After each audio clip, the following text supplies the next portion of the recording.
¿Qué tal? ¿Cómo están? Les saluda Uriel Quesada.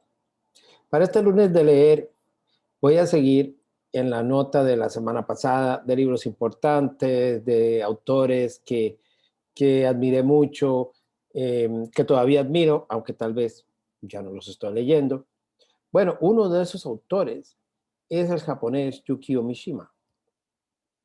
Eh, Fue un escritor al que llegué por una película y a la película llegué por las reseñas que hacía en aquellas épocas cuando yo era adolescente, Carlos Catania. Él vio esta versión inglesa de una novela que se llama El marino que perdió la gracia del mar o El marino que cayó de la gracia del mar. Era una película de esas prohibidísimas que daban en cines como el California. Y claro, el morbo me movía mucho para ver ese tipo de cosas, ¿no? Al final la vi y creo que no la entendí, la verdad es que no recuerdo mucho. Hace poco la película estaba en Amazon Prime, e intenté verla y no avancé mucho. No porque la película sea mala, sino porque no logré conectar en los primeros minutos, digamos, con la historia. Pero el libro me fascinaba. Yo compré el libro de una colección muy bonita que tenía la editorial Bruguera, ahora desaparecida. Lo leí muchísimas veces, lo presté y lo perdí. Lo perdí en una extraña circunstancia porque se lo presté a una amistad que nunca lo leyó, pero que cada vez que se lo pedía me decía, dame otra oportunidad, es que le tengo mucho miedo a este libro. Esa persona había visto la película, sabía que era una historia oscura, una historia un poco retorcida, que eran muchas de las cosas que escribía Mishima, y que probablemente la, la, la novela iba a causar un impacto, un desasosiego, una incomodidad. Y entonces nunca la leyó, pero nunca la devolvió. Esta versión, como pueden ver, pues es una versión en inglés que por supuesto he disfrutado mucho y que la sigo teniendo, que es una edición no barata, no es nada especial, la sigo teniendo con mucho aprecio, con mucho afecto y espero algún día tener otra vez una versión en español, aunque desafortunadamente no creo que sea la versión de Bruguera de final de los 70, tal vez principios de los 80, que fue cuando empecé a leer a Mishima y lo leí compulsivamente, prácticamente leí todo lo de Mishima y sobre Mishima en aquella época. Probablemente en inglés dirían Mishima, ¿no? Yukio Mishima, y tal vez en japonés también, no sé.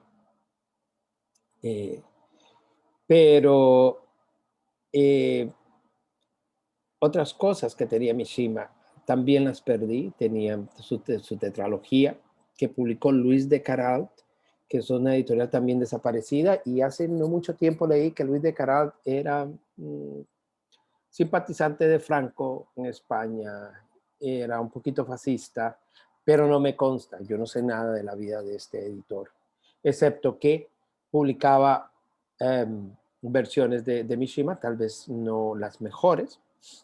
Finalmente en español creo que es la Alianza Editorial, la editorial que se ha encargado de mantener estos libros, de mantener todavía actualizada la figura y la obra de este gran escritor. Entonces, voy a leerles el principio de El marino que perdió la gracia del mar.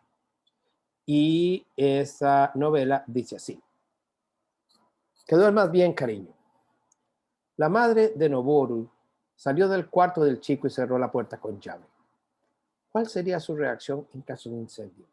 En primer lugar, lo sacaría de allí, si había hecho esa promesa. Pero, ¿y si el calor retorcía la puerta de madera o la pintura obstruía el ojo de la cerradura? ¿La ventana? El camino de abajo era de grava y la altura del segundo piso de aquella casa alta y estrecha tampoco permitía abrigar demasiadas esperanzas. La culpa era del chico. Nada habría pasado si no se hubiera dejado convencer por el jefe y no se hubiera escapado de casa aquella noche. Luego vino la letanía de preguntas, pero él se había negado a revelar el nombre de su jefe. Vivían en la cima de Yado Hill, en Yokohama, en una casa construida por su padre. Al terminar la guerra, la casa había sido requisada por el ejército de ocupación y se había instalado un servicio en cada dormitorio del piso superior. Pasar la noche allí encerrado no era excesivamente incómodo, pero para un chico de 13 años suponía una enorme humillación. Una mañana, y solo al cuidado de la casa, Noboru, ansioso por desahogar de algún modo su despecho, se puso a revolver su habitación. Había un gran armario empotrado, cuya pared del fondo daba al dormitorio de su madre. Sacó todos los cajones y, al vaciarlos desordenadamente por el suelo, vio que un hilo de luz iluminaba uno de los huecos del armario. Metió en él la cabeza y descubrió la fuente de la luz. El fuerte sol estival se reflejaba en el mar e inundaba el dormitorio vacío de su madre. Había mucho espacio en el armario. Incluso un adulto, deslizándose en sentido horizontal, podría introducirse hasta la cintura. Al examinar la alcoba de su madre a través de la abertura, Noboru experimentó una nueva y refrescante sensación. Las relucientes camas de latón que su padre hiciera traer de Nueva Orleans seguían allí, como antes de su muerte, contra la pared del lado izquierdo de la alcoba. Sobre una de ellas se veía una colcha extendida con esmero y una gran K sobre el blanco de la sábana. El apellido familiar era Kurora. Había un sombrero de paja azul con una larga cinta azul pálido encima de la cama y sobre la mesilla de noche un ventilador eléctrico, también azul.